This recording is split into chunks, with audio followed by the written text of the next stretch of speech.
You won't believe this. They sure tried to put these guns in the ground. Boneheaded corporate blunders, courtroom battles, dime store copycats, and even full-blown bankruptcy. But truth is, you just can't bury a legend. Not out here, not anywhere folks still value grit over gloss. These 8 firearms vanished from the shelves, got chalked up as lost causes, and were almost tossed on the scrap heap of history till the folks who really know their rifles and handguns stepped in and breathed life back into them. Now they're not just back, they're selling faster than a truckload of firewood in a Montana blizzard. So if you figure the old ways were gone for good, it's time to saddle up and take another look. Let's talk about the guns that didn't just survive, they came back swinging. Ruger Security 6. Built like a brick, shoots like a champ. Before plastic pistols ruled the shelves, before striker fired was all the rage, there was the Security 6. And if you've ever wrapped your hand around one, you know it. Don't mess around. Ruger rolled it out back in the 1970s, a no-nonsense. .357 Magnum built to work. No shiny finishes, no delicate parts, just cold steel and a blue-collar backbone that said, "I'm here to get the job done." It was the sidearm for cops, prison guards, ranch hands, and everyday folks who needed a revolver that wouldn't flinch when things got real rough. The Security 6 didn't care about show. It was built for go. You could beat on it, drop it on a concrete floor, run it dirty as a tractor in calving season. And it'd still bark when you pulled the trigger. The frame, thick as an axe handle. The internals, simple, strong, and smart. And unlike some revolvers with side plates that wiggle loose over time, this one kept it all tight and centered. It was built like it knew it might get knocked off a saddlebag or shoved under a truck seat. And it didn't mind a bit. Then one day, Ruger shelved it, brought out the GP100 in its place. That should have been the curtain call. But folks didn't forget.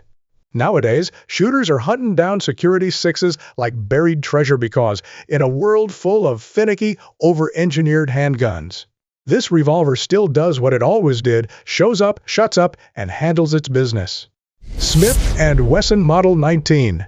The classic cop gun that flat-out refused to stay buried. This one's got swagger baked right in. The Model 19 ain't just a revolver, it's the revolver that lawmen across the country counted on for decades. A badge on your chest and this iron on your hip, that was the look of authority. Chambered in. .357 Magnum, this wheel gun earned its keep the hard way in the streets. In leather duty rigs, and in more than a few shootouts. It wasn't made for range days and gun safes.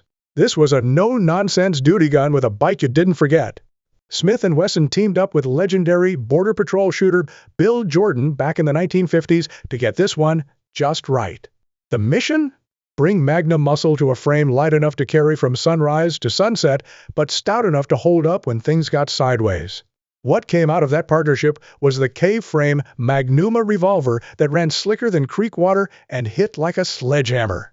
It ran the show for years, but by 1999, Smith & Wesson pulled it from the lineup. Polymer pistols had stormed the scene. The market shifted. Folks got distracted. The Model 19 didn't fade out cause it wasn't good. It faded cause folks forgot what good felt like. Well, now it's back. And not just as a museum piece, it's as tough and true as it ever was, with just a whisper of modern love. You've got classic checkered wood grips, that deep blue finish that gleams like an old pickup waxed for a county fair, and updated internals that still feel like vintage S&W magic. The trigger? Clean as a mountain breeze. The balance? Dead on. And the accuracy? Still the kind that makes tight groups feel easy. This ain't nostalgia, it's a reminder. A .357 Magnum that once set the gold standard and might just do it all over again. Winchester Model 70. The rifleman's rifle never really left. While some rifles chase popularity, the Model 70 earned something a whole lot deeper respect. For generations, this bolt-action legend has been the go-to choice for hunters, long-range shooters, and anyone who puts their trust in a rifle that doesn't flinch, doesn't jam, and doesn't quit. First rolled out in 1939, it didn't take long before folks started calling it the rifleman's rifle. And rightly so, with its buttery smooth bolt, controlled round feed, and a 3-position safety that's still the best in the business. The Model 70 had your back, whether you were tracking bull elk in the Rockies or stretching shots out past 500 yards on the plains. Then came 1964, and that's when Winchester tripped over its own boots. Tried to cut corners, scrapped the original design to save a few bucks. Loyal shooters were downright furious. Pre-64 models? Instant collector gold. Post-64? Let's just say they gathered more dust than praise. They tried patching things up in the 1990s, but when the New Haven plant shuttered in 2006, it looked like the lights might go out for good. But that ain't how the story ends. F.N. Hurstel stepped in and brought the Model 70 back to life using modern machining while keeping the old-school soul intact. Built with care down in South Carolina, the new rifles are tight, crisp, and everything the original was meant to be better where it counts, without losing what made it great. Hunters are leaning on 'em again, precision shooters are singing their praises, and the name Winchester? It's carrying weight again. This ain't some retro tribute. It's a battle-tested bolt gun that fought its way back to the topand. It's here to stay. Remington 870, the workhorse that clawed its way back from the edge. You don't sell over 11 million shotguns by dumb luck. The Remington 870 didn't just do well. It set the standard for what a pump action should be. Duck hunters trusted it in freezing marshes. Cops ran it out of patrol cars. Soldiers put it through hell mud, sand, grit, and worse. This was the shotgun that just plain did the job, over and over again. But then came the slide. Remington's quality started slipping. The express models felt like sandpaper. The finish got cheap and patchy. Gun owners started grumbling, and not the kind of talk you want circling your name at the gun counter. Then the big one hit bankruptcy. The 870 vanished from shelves, and for a while it looked like this American icon had drawn its last shell. But legends? They don't go down without a fight. RemArms picked up the scattered pieces and did what needed doing. They brought back the 870 with respect. The Fieldmaster Edition came in like a breath of clean mountain air. The finish? Slick and solid. The action? Smooth as buttered glass. The machining? Finally tight again. It felt like the old 870. The one you could ride hard for 10 winters and still count on in the dark. Want to swap barrels for different jobs? Easy. Need to go from chasing whitetail in the woods to guarding your home in a matter of minutes? Done. This shotgun was never about looks. It was about reliability, simplicity, and grit. The 870 went quiet for a spell, but now its backhand shelves can't keep up. Because these weren't just gun-stealer stories, and some of them came real close to being lost for good. But shooters never forgot. Now they're back, stronger, sharper, selling faster than ever. They said these firearms were done for outdated, overbuilt, overpriced. But turns out real shooters don't give a lick about trends. They care about what works. Ithaca Model 37. The quiet killer that just won't quit. Forget all the flash and noise. The Ithaca Model 37 doesn't holler for attention. It just does the job. And it's been doing that steady and true since 1937. While other shotguns are showing off with rails, gizmos, and tactical fluff, the 37 walks in like an old ranch hand broken in, deadly as ever, and ready for whatever comes through the door. It's the kind of shotgun you pass to someone when trouble's knocking and you don't got time to explain. Its signature move? Bottom ejection. Spits those empty shells straight down instead of across your face. No brass flying, no grime messing with the works. For left-handed folks, it's a blessing. For everyone else, it's just clean engineering done right. This shotgun seen war. Navy SEALs carried it through Vietnam, outfitted with muzzle brakes for room clearing and close quarters. Back in its early years, it had slam fire capability, keep the trigger down, and pump away till there's nothing left standing. That feature's long gone, but the attitude stuck around. Sure, the company's changed hands over the years. Production's taken some breaks. It even got slapped with a different name for a while. None of it mattered. Folks who know shotguns, they never forgot. Today's Model 37s are still all steel, still American-made, and still twice as tough as half the scatterguns selling for double the price. No plastic stocks, no bargain bin parts. Just that heavy, honest rack of the action and a reputation carved out over generations.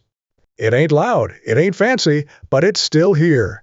And make no mistake, it's still dangerous. Marlin 1895. The big bore lover's rifle that came back swinging. The Marlin 1895 ain't for the casual plinker. It's for folks who want a rifle that hits like a freight train, shoots straight as an arrow, and drops whatever's crashing through the brush on the other side. This lever-action brute, chambered in 45-70 government, doesn't whisper, it downright roars. Back in its heyday, it was the rifle of choice for hunters tracking big game through thick timber. Short barrel, fast follow-up, and knockdown power that'll make a moose rethink its life choices. You don't sling one of these across your shoulder unless you're planning to put something in the dirt. Then came the Remington years and, let's call it what it was, a mess. Quality dropped off a cliff. Reliability took a nosedive. Marlin loyalists felt cheated. And then the hammer fell bankruptcy, shutdown, silence. For a minute there, it looked like the 1895 had drawn its last breath. But then Ruger stepped up, and they didn't just revive it, they brought it back with muscle. The new production rifles, tight as a drum, clean action, stainless builds, laminate stocks, threaded barrels. The side ejection and solid top receivers still make scoping it easy as pie. It's got the same raw power as the old legends, but now it runs smoother, feels sturdier, and looks sharper than ever. Hunters are lining up for them. Collectors are snatching them the second they hit the racks. Gun shops can't keep them in stock. The 1895 was gone. Now it's back. And it's not just Survivingets dominating. Colt Python, the king of revolvers, has taken back the throne.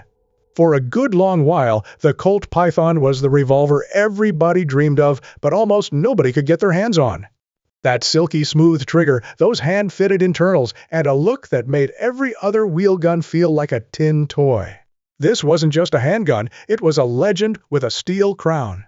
When Colt shut it down in 1999, folks didn't just miss it, they downright obsessed over it. This wasn't some gimmicky collector's piece, this was .357 Magnum done right.